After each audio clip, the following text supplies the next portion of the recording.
These two guys have Minnesota sports flowing in their veins. Mackie and Judd on SKOR North and SKORNorth.com. It's time for the Minnesota Timberwolves to move on from Karl Anthony Towns. And I said this last season, I said it this season, that franchise belonged to Anthony Edwards. And Naz Reid, before he got injured, was balling out of control. Fit well alongside Anthony Edwards and McDaniels, playing his role to the T. The thing about him that makes Naz Reid so special is that he could play a 5. Yes, he's undersized, but offensively, he does a hell of a job of mixing it up. Kendrick Perkins on all aboard. Sometimes you wonder if these national talking heads even know who any of the Timberwolves players are, but he's clearly gone to school on.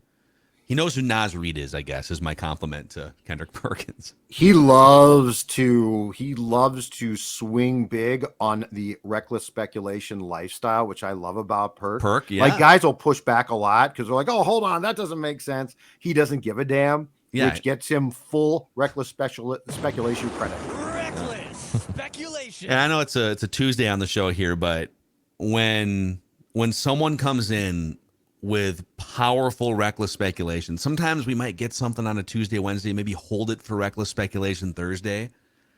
This is almost an emergency reckless speculation session here today. Reckless speculation.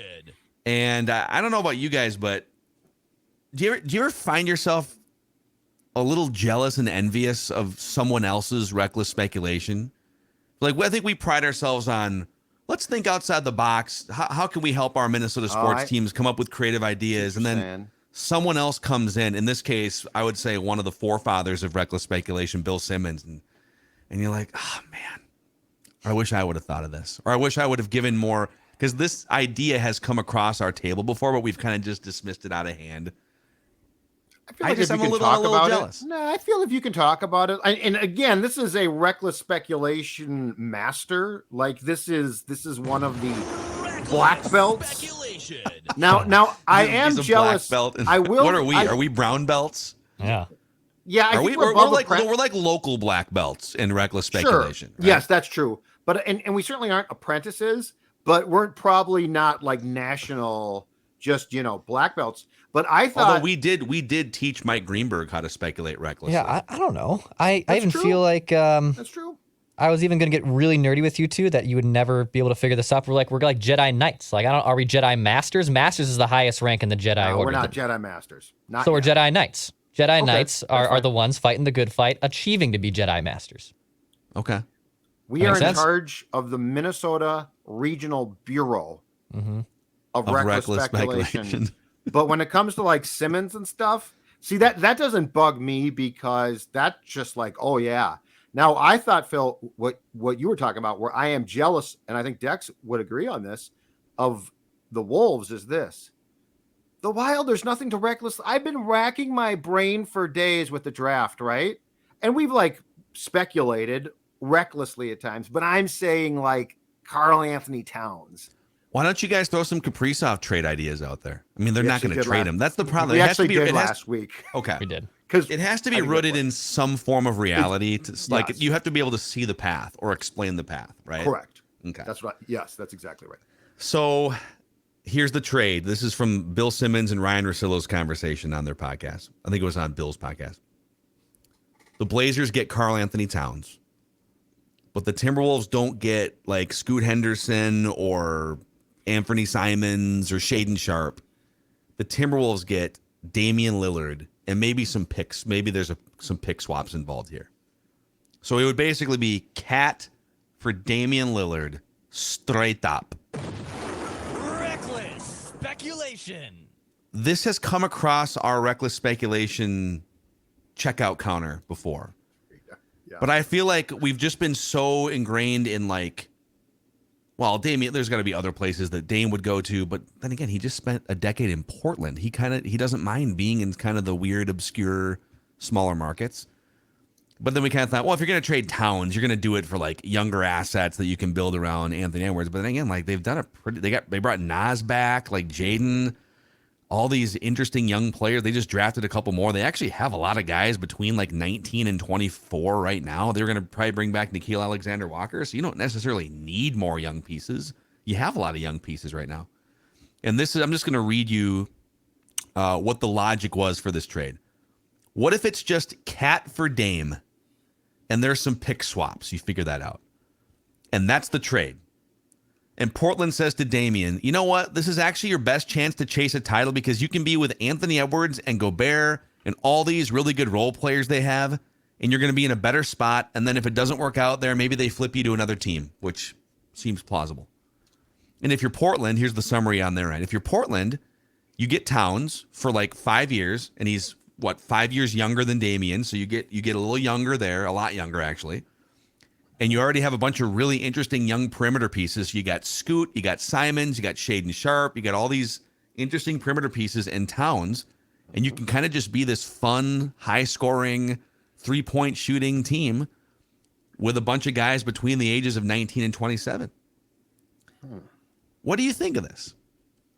From a Wolves perspective, what do you think of this? I'd be curious to throw that question back at you because you're the one who is okay. Way more in the weeds. I mean, I've got thoughts, but I'd be curious to hear yours more so than mine actually on this one. So I like this a lot.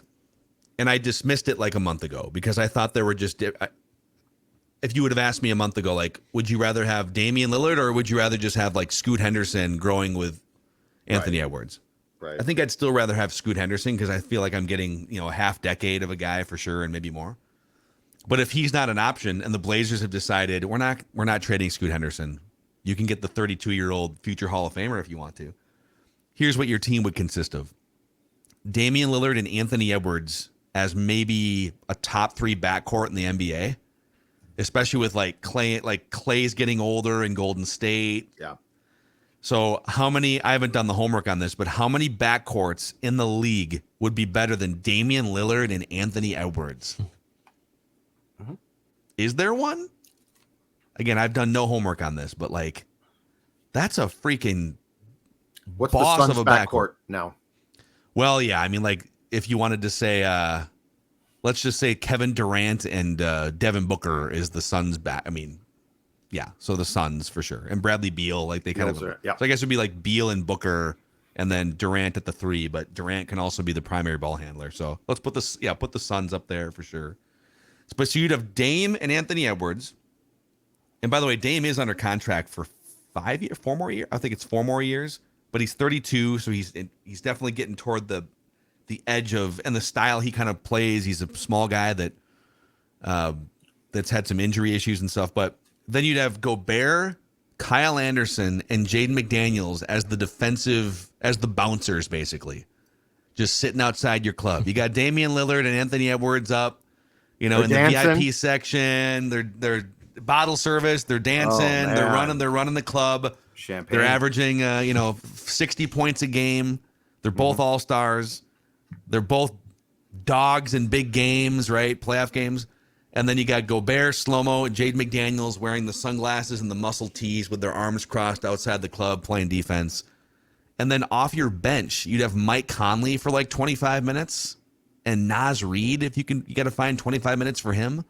Oh, and then all these other young guys like Nickeil Alexander-Walker, these second-round picks that you're kind of stockpiling, Wendell Moore, there's going to be young players that emerge. That team does a lot of damage in the Western Conference. It's not like a 5-year play. It's literally a 1-year play, and you'd be getting out from underneath Karl Anthony Towns' contract, but you'd have to deal with Dame's contract at some point because he's going to be making $55 million when he's 34 years old. Right. But that team, as constructed, is better than the current team, and that team probably pushes to be one of the 3 or 4 best teams in the Western Conference. And then when you get in, you've got 2 incredible playoff performers in Damian Lillard and Anthony Edwards. So right now, Dame is under contract through 2025. So he's under contract through next season. He exercises player options. So $45 million cap hit this year, and it'd be $48 next year. I think it answers a couple questions that you wouldn't be just so top heavy with these bigs, right? Like if you traded Towns for Dame, all right, that makes you upgraded at point guard. It makes Rudy Gobert, be the number 5 he is, and also figures out ways to rotate the Kyle Andersons and Naz Reeds in. You don't have the Twin Towers. The Twin Towers thing, it might be able to work next year, but it's clearly more of a theory, and it's probably not going to be a good idea to keep running that back. So I think it answers that question. I just don't think Dame, even though he loves Portland, I think he would rather go to a team that has much better championship aspirations than the Wolves. Well, he would probably choose the Heat, right? Yes. But the Blazers get a say in this as well. Right. He doesn't. He doesn't have a no trade clause. That's the NBA thing. So I did some research on this topic because I'm so sick of hockey invoking no, and it's like slappies are like, I won't accept that trade. It's like, bleep you. And I looked, and the NBA has very few. Beal's like one of the few. And so that's the thing is, I'm sure that the Blazers would want to do right by Dame, but that being said, he doesn't have full power to block it, much like Towns here, which again is why the NBA is so great, because then you can get the theory. Because you're right, Phil. When you're going to throw out a trade, it at least needs to be plausible. Like it needs to make some sense. This might be crazy in some ways, but it's not, because you could do it. Right, but here's another way to look at this too, because I agree with you, Dex. I think if Dame could if they could have an amicable breakup, it seems like nobody wants to break up with the other side because he loves Portland and Portland loves him. They've been But together forever. How are you building it? We want to build around Dame and build a championship team. How? Like what is the plan? You didn't trade your number 3 pick. Right. But so let's just flip it this way. If you were to say, all right, Dame, here's what we're going to do. We can get you Rudy Gobert, Anthony Edwards, Jaden McDaniels to Portland. You'd have to give up Scoot because you wouldn't have Scoot. I'm just saying, like, let's put the pieces that he would be. Would he want to come to Minnesota? If you flipped it and said, would you stay in Portland if we gave you Gobert, Jaden McDaniels, and Anthony Edwards? Would that group keep you in Portland wanting to push forward? Absolutely, he would. He would look at that team and say, wait a second, I've got a rebounding and shot blocking big man. Maybe he's not the same guy as he was 2 years ago. And I've got one of the best young dynamic shooting guards in the NBA who would fit perfectly next to him, right? So like our first thought is, because it's the Timberwolves, is why would he want to come here? Well, he has not wanted to leave Portland for a decade. So he's not been like a New York, Miami, LA guy. And if you plopped him in here, the Wolves would be one of the 3 or 4 best teams in the Western Conference. And so I've sort of like gone from dismissing this idea and kind of laughing at like, they're not going to trade for Dame Lillard to, if you think about it more deeply, and think about this, if you're the Blazers, let's say it's this or a Heat package that includes Tyler Hero, and I think this has been reported now that like the Heat have offered something like this. Tyler Hero, Caleb Martin, and some picks. Or you could get Karl Anthony Towns for 5 or 6 years. Well, Cat's the best player in that. I mean, Cat would be, all of these guys have, anything you would say about Cat, you could also say about Tyler Hero. Like, the guy doesn't really play any defense. He's not a number 1 guy on a championship team. So unless there's another deal that comes up, to me, if it's like Tyler Hero, Caleb Martin, and picks, or you can get Karl Anthony Towns at age 28 for 5 years, what's door number 3? And if I only get to choose between those 2 doors, it's not as laughable as maybe I thought a month ago. Dex, I think the key thing is you need to check in with your very knowledgeable Blazer sources to find out how the franchise feels about Cat. Well, the last time I checked on that exact idea, his rhetorical response to me, well, has Cat learned to play defense? And I said, not in particular. And he goes, well, then I don't think it's going to work out very well. What, the Cat for Dame thing, or just Cat? No, in general? just Cat fitting with Portland. Cat fitting in Portland. Yeah, because we got to get Cat to Portland. Mm-hmm. Okay, so they're skeptical about that, and which is probably justified. Yeah, Phil's right though. Mm-hmm. This whole Dame thing, it's very odd. And Beal in Washington, which finally came to an end, is another one I've never got. It's like at some point in time, don't you just have to break up?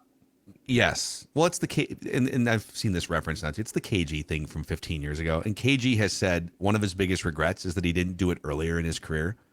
But he just was so loyal, and he wanted to make it work in Minnesota. They didn't really start to fall apart till approximately the time that he got out, right? No, it was 2 really dark. It was 2 really losing dark years. Yeah. Okay.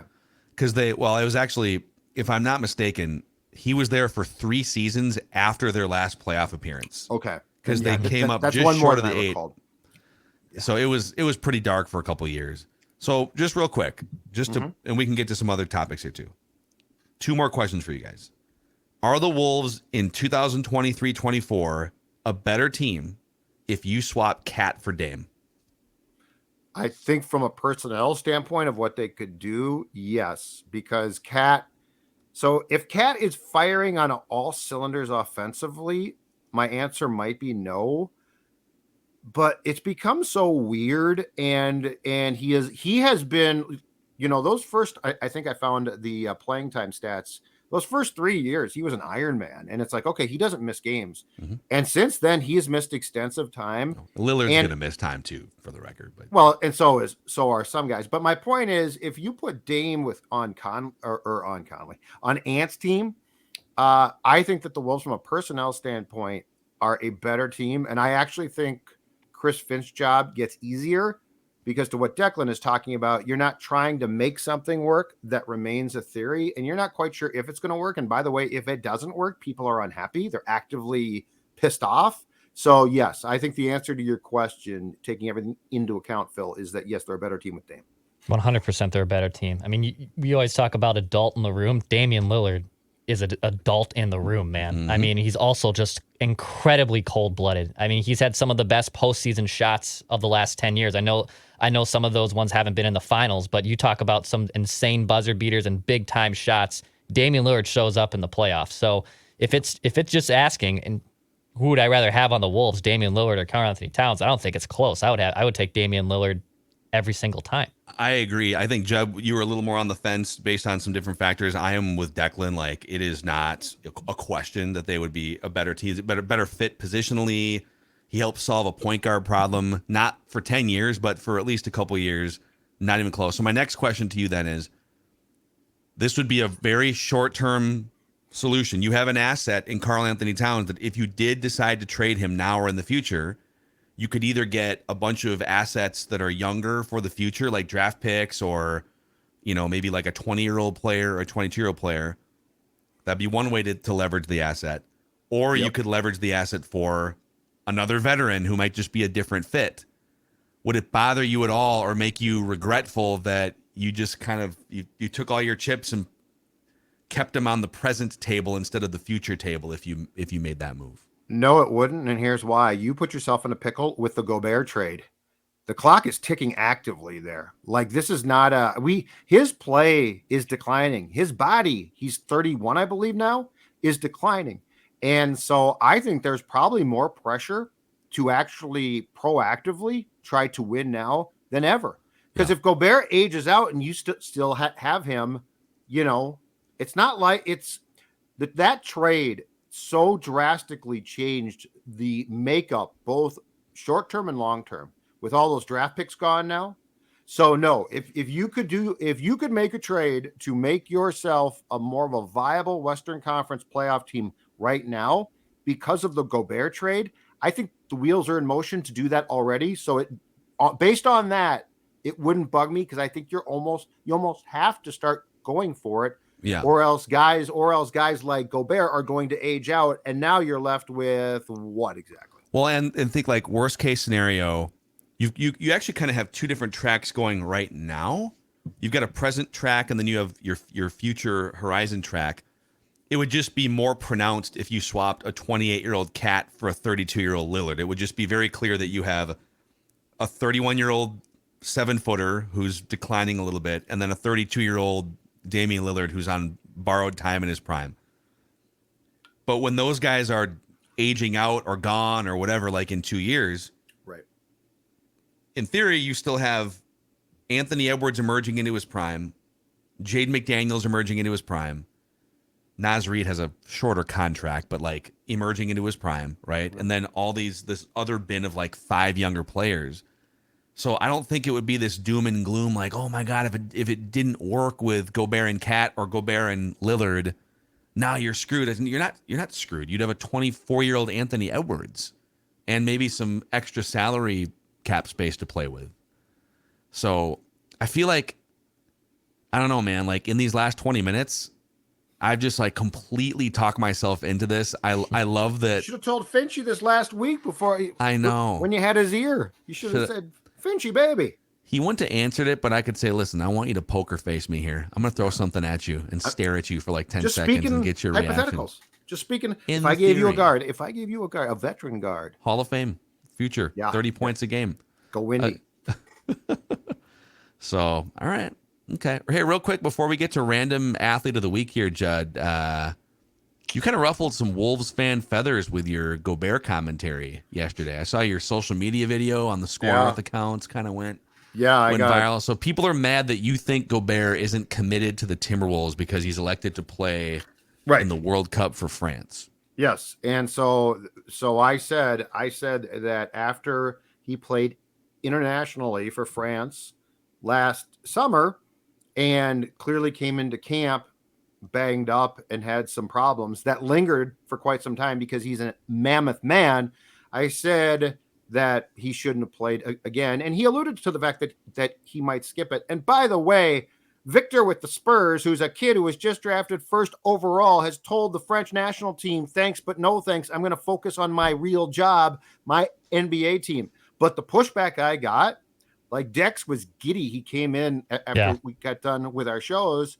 and said, you're getting slaughtered on Twitter. And so I checked it out. And sure enough, I was. You love it. And I got absolutely killed. And I don't understand how Wolves fans are like, well, it's fine. It's going to be fine. Well, it wasn't last season. So I stand by exactly what I said. And then I got pushed back on, well, you're not criticizing Ant. And I said, the difference is, and Phil, you love it. I wouldn't say I love it, but I certainly would come down far more on Gobert. Yeah. The difference is this. The experience Ant is going to get at Ant's age could prove to be incredibly valuable. Rudy's 31.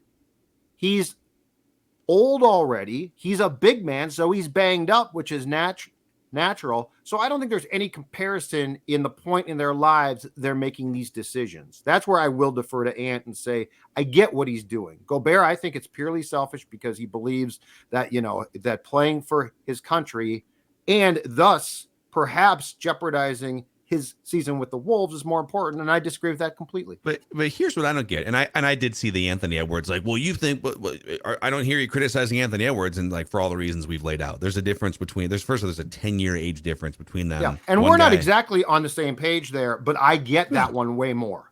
Yeah, and a 21-year-old spending time around some of the top coaches in the NBA, and just like there's a huge difference. A 7-footer who's got borrowed time, feet, legs, everything.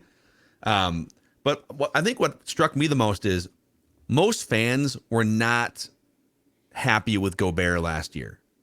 They were disappointed in he wasn't the same player. He punched a teammate. He played Eurobasket and came in injured, right? Like his approval rating among fans was very, very low. Is that fair to say? Yeah. Gobert. Yep. Yeah. So when someone then comes in, Judd, and says, boy, based on all of these things that we all agreed on were not ideal, I'm going to criticize him for making this decision. Why are a bunch of those people then rushing to Rudy Gobert's defense? You were speaking on behalf of the frustrated fans is how I sort of took it. I don't know. And it's like those fans then turn around and defended Rudy Gobert. Like, no, wait a second. You can't, you boomer. They turned on me. Old man yelling at clouds. Yeah. Like, I got the Simpsons Wait thing. a second. I thought we all agreed on this, didn't we? Apparently not. I just don't understand, again, given his predicament and the season that he just had, I don't understand how it's not just common sense. And because I also got, well, this is only 8 games. Last year was longer. Well, it's 8 high-intensity games, okay? Like, it's not pickup basketball. I'm not asking these guys not to play basketball, but these are 8 high-intensity games, which, again, back to our Ant point, could benefit Ant. He's young. As long as he does not get hurt, he has everything to benefit from playing, let's say, approximately 8 high-intensity games. Yeah, he needs to feel a lot of that early, and But then. if he was 32, Phil, I'd be like, no, dude, you've been around, probably had a lot of success, hopefully by then. You don't need 8 high-intensity games in the middle of the summer. So, but yes, I got crapped on. Fans were upset at me. I took it very hard. I cried myself to sleep last night, and that was it. Yeah, I mean, like, just even like the Anthony Edwards thing is so. I would say the pie chart of blowback, the biggest chunk of pie was definitely. But Anthony Edwards, I don't hear. If I were to frame it this way and say, okay, 21, 22-year-old rising star player gets to spend a bunch of time around Tyronn Lue, Steve Kerr, Eric Spoelstra, and Mark Few. He's the sort of the appointed college coach. But specifically, Tyronn Lue, Eric Spoelstra, and Steve Kerr. And a bunch of the not top players in the United States, but like second tier, young, really good players in the United States. And then over here's a 31-year-old whose body's breaking down a little bit. He's already had all the international experience. He's been in the playoffs for, 6 years or whatever it is, right. And came in pretty tired and banged up last year. I don't know how you can equate those two things. If you still, at the end of the day, don't want Anthony Edwards to play internationally, that's fine. But that is a false equivalency of epic proportions. And according to my Twitter account, very guilty of it yesterday. I had a rough day. So I don't know, if you want to take out your frustrations on Judd, it's just Jay Zolgad on Twitter. You can just go. Can't take much more. I like to be liked. Yeah. Oh yeah. I won't remember your name, but I want you to like me. You guys should like EcoFun. That's what you should do, because EcoFun is a great supporter of ours here on SKOR North. We will get to a random Minnesota athlete of the week here shortly. EcoFunMotorsports.com. Yamahas, Bentellis, and Scootstar electric bikes are in stock and on sale. Scooters are in stock. Youth ATVs and dirt bikes also ready for the kids and the grandkids. Maybe there's a birthday coming up. Maybe you can win Parent of the Year. Go get one of those badass little dirt bikes. And all kinds of other fun toys. You can find 2 EcoFun stores in the metro, Forest Lake off 35 and Burnsville off 35W and County 42, EcoFunMotorsports.com. And a hello to our friends at Finch Home Solutions as well, Judd. That is right. And Finch, I'm going to tell you right now, if you have any electrical needs around the home, if you have a big project or a small one, guess what? The people who will show up in that truck, and yes, they are big Purple fans. They are big fans of the Purple. Cody and his team love to talk about the Vikings, but they also love to fix any electrical issues, big or small, again, that might occur at your house. Outdoor projects, when it comes to lighting, Finch can absolutely take care of that. Indoor installation, Finch can take care of that. I've used them. I'm going to tell you right now, effective as can be, fast, courteous, and they will do the job. Call them 612-357-2604, finchhomesolutions.com, finchhomesolutions.com, and tell them that SKOR North sent you. All right, boys, it's time for another random Minnesota athlete of the week here. Losers out every week, which means Declan, who lost last week, is giving the clues here. I'm on a 3-game winning streak. Old Macadac. It's been streaks. This whole thing's been streaks. Declan gets on a streak. You get on a streak. I get on a streak.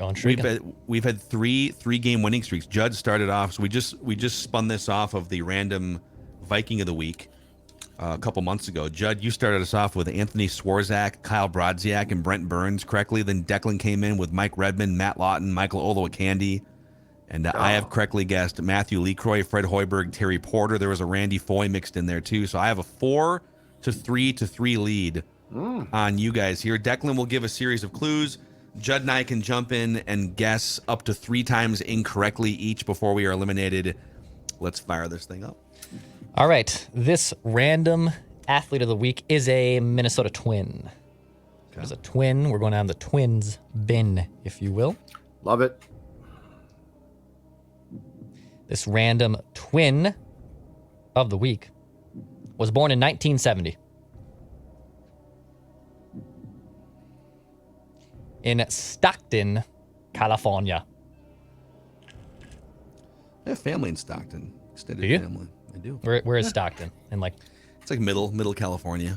Okay. Like within striking distance of like Santa Rosa, San Francisco. This random twin of the week made, according to Baseball Reference, $29 million in his career.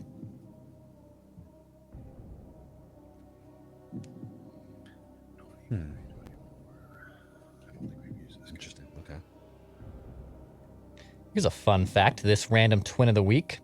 His oldest son was a cast member on the failed reboot of the TV show Party of Five.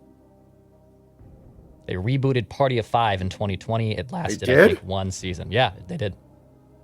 I think it was in the middle of COVID. No, I mean, I watched some of the original ones. I used to like that show. Mm-hmm. Poor Bailey.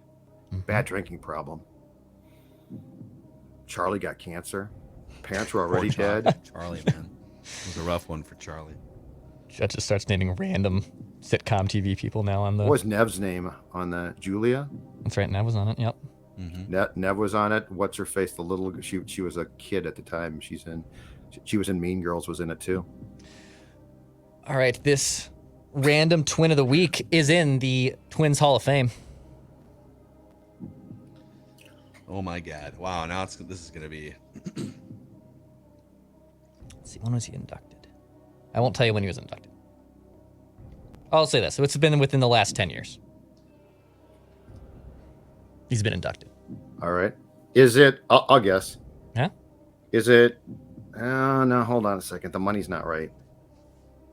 I don't think the money's right. Macadac's thinking. He's got the brim down. I know. I'm right in the wheelhouse here. It's just a really tough. Well, shoot. Is there any way? I don't think the money's right on that guy. I have to guess. No, but he's not in. Is he in? I'm gonna guess Chuck Knobloch. Chucky Knobloch. That's an official guess. Yep. Had to throw it out there. Yeah, he was born in Houston, I think. Yeah. I think he was born in Texas. He made more money than that too, I'm pretty sure. Yeah, $29 million for a guy in the Twins Hall of Fame is real. That's a great curveball, Declan. Wait a second. Oh, I wanted this stat up here. Yeah, keep thinking. $29 million is feels really low. LaTroy Hawkins. That's an official guess. LaTroy Hawkins. Yes. He's not in the Twins Hall of Fame. I don't think he is. I have no idea. No. Oh. No, I'm just going to light myself on fire here. Can I guess the third one? Sure. Eddie Guardado. Eddie Guardado. Yeah! Oh! That's right. I knew that. I knew about Party of Five. Damn it. He's from Stockton. Oh, man. My next clue here was... Son of a fuck. Damn, I knew that. I read that about Guardado's kid. I was sniffing around the right bullpen. I meant to... Hawkins, I prepped for this one a few weeks ago, and then I gave you Fred Hoiberg on the fly. Damn. So a couple things here. Another good facts about everyday Eddie. Only 22 other pitchers had more appearances in Major League history than Eddie Guardado. Wow. What was the next clue? He finished in MVP voting ahead of these players in 2002. Ichiro Suzuki, Pedro Martinez, and one behind Eric Chavez. In 2002, he finished 15th in MVP voting. He had like 40 some saves. I knew that about the Party of Five thing. I knew his kid was an actor. He was 2 stints with the Twins. He had he was traded back here in 2008 for Mark Hamburger. Mm-hmm. Yep. Yeah, Mark Hamburger. What's tough is like I think what really narrowed it is you gave us the birthday, which is so we knew that he was either drafted in like the late 80s or early 90s. And then you said Twins Hall of Fame. It's like, well, but the bulk of his career came in the 90s and early 2000s, and the Twins were garbage for most of that period. Yeah, yeah, no, it's good. So who are the good players on those teams that would have been? I'm upset with myself. I'm very upset with myself. Let me do this quick math here. So he became pretty good in 2000, but before that, he had 368 games with the Twins from 93 to 99 and an ERA near 6. Yeah, he was a failed starter. A failed starter for sure. Yeah. Well, they kept a lot of guys, Declan, back then. That's true. Yeah, they cycled through a lot of guys. There's some dark pitching All staffs. Right, so I'm doing clues next week. Yes. Are we going to come back and do this Wednesday, or when are we going to? Because we're not going to have a show on Tuesday. Probably like Thursday. Okay. Yeah, Wednesday or Thursday. Well, alert me so I can start. We will, because I love this game. Have it maybe have it ready for Wednesday just in case. I will. If you could. Okay. No problem at all. It is a great game here. So congratulations to me, old Macadac. By the way, 4 straight wins. I nailed the Immaculate Grid today. Got 9 out of 9. Really good. Coco Crisp came in at the last second, and Dex tweets his brain. Boston, Oakland, or Cleveland, or where? Cleveland, Kansas City. Oh, Coco. Wait, and Kansas City, really? Yeah. Interesting. Coco played for a ton of teams. They actually have this great. Once you submit your stats, they'll actually show you like which boxes are the toughest to find, and only 57% of people that played today were able to even guess a Cleveland, Kansas City player. So basically, like just over half. I whiffed on that. I was trying to think of like relievers are your best bet because there's so many guys that travel around, but right. Yeah, it's a great game, man. Let's make that a weekly thing at the end of our State of the Twins, and we can find the football one too. Perfect. All right, Judd's turn for next week. Little reckless speculation Thursday on a Tuesday, and some write that down predictions coming tomorrow on Minnesota Sports with Mackie and Judd.